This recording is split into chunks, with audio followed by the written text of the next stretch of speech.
Okay, then, in video 3, we're going to start learning or recapping about business ownership.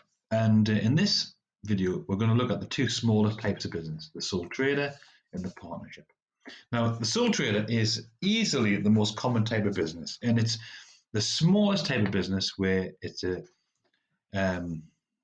often referred to as someone being self-employed. So it's a plumber, it's your local news agent, it might be a hairdresser, it might be a gardener. It could be anything like that. Now, the sole trader is fantastic for a lot of reasons. And if you imagine from a careers point of view, if you were told that you could do something where you'd be doing something you love, that you're interested in, that you are your own boss and get to make all the decisions, and whatever profit you make, you get to keep it. That would be an amazing job. Well, those are the things that a sole trader can offer you. Because if you set your own business up and if it's successful, then you are your own boss. You do make all the decisions, and yes, you do keep all of the profits, which is fantastic. Now, the added benefit of a sole trader really is you just need a good idea and you need a little bit of money to do it. Some sole traders, you might need to buy some equipment. You might even need to buy a shop. But other sole traders are very, very inexpensive to do altogether. I mean, for instance, your teachers might set up a little tutoring business where they're teaching students on an evening about GCSEs and A levels, and that would be a little sole trader as well. Now, that sounds fantastic. So why aren't we all sole traders? Well, ultimately, there's some big downsides to it as well. It's okay saying you make all the decisions and you're independent and you get to keep all the profits. That's great. But sole traders have to work very long hours, and the pressure is high on them. If a sole trader becomes ill, well, they don't do any work, and therefore they don't get paid. The electrician that comes to you that was planning on coming to your home, but is unwell and can't, you don't then pay that person because they haven't done the job that they agreed to do because they're unwell. So sole traders have to work long hours. It's very difficult for them to take time off on holiday because, again, they don't make any money. Even though it doesn't cost a lot to set up a sole trader business, well, you are just an individual and you probably don't have that much savings either. And this idea that even though you are your own boss, the flip side is that can be quite stressful. And you don't have anyone to turn to when you need some help. Now, the one that I've highlighted underneath here, separate, and this is a really important one which you guys need to know, is the idea of unlimited liability. Total responsibility for all of the debt that you get yourself into. And critically, and this is the important bit in any exam question, that if you get into debt that you cannot repay, then your personal possessions are at risk. You'll be made to potentially sell your car, your house, things of value, okay, if you can't keep up with payments to the people who you owe money to. So for that reason, a lot of small business entrepreneurs, decide to set up as a partnership business instead.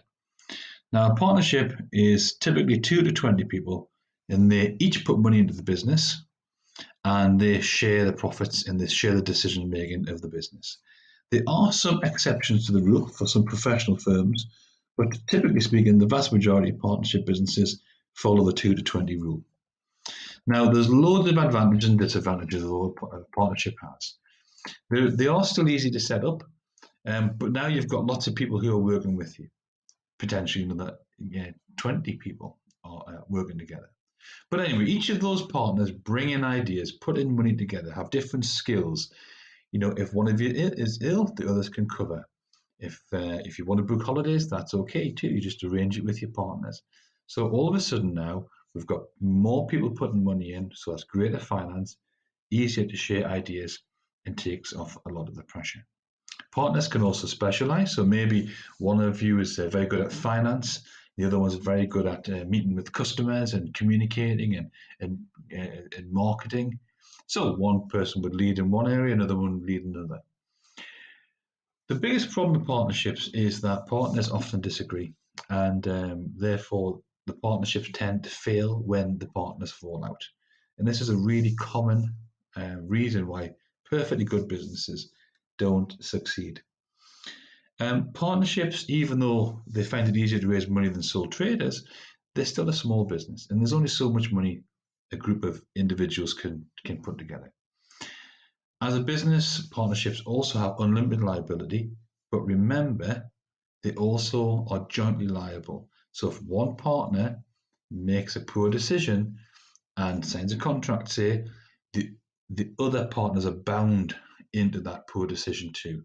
So they have unlimited liability for the debt, personal possessions at risk, but the poor decision by one means that all of the other partners are jointly liable for that debt too, and they also could lose their personal possessions. And that's why partnerships really need to have lots of trust. Okay. Now, the final thing with partnerships, but before we get onto that, the secret letter in this video is U. The final thing then is that to avoid conflict down the line, to make sure everybody knows what their role is and how much money they should put in to the business and how often they can take money out and how much say in the business they get. It's really important that partnerships thrash all this stuff out before they open. And this is what we call the partnership agreement. And you can see one on the screen there. The official name for a partnership agreement, the legal name, is the deed of partnership. And it just sets out all of the key bits of information that partners need to agree on before they set up. And therefore, if there is a disagreement, that they can go back to the deed of partnership and they can just check. And that can hopefully solve the disagreement before it becomes a more serious thing. Okay, and that is sole traders and partnerships.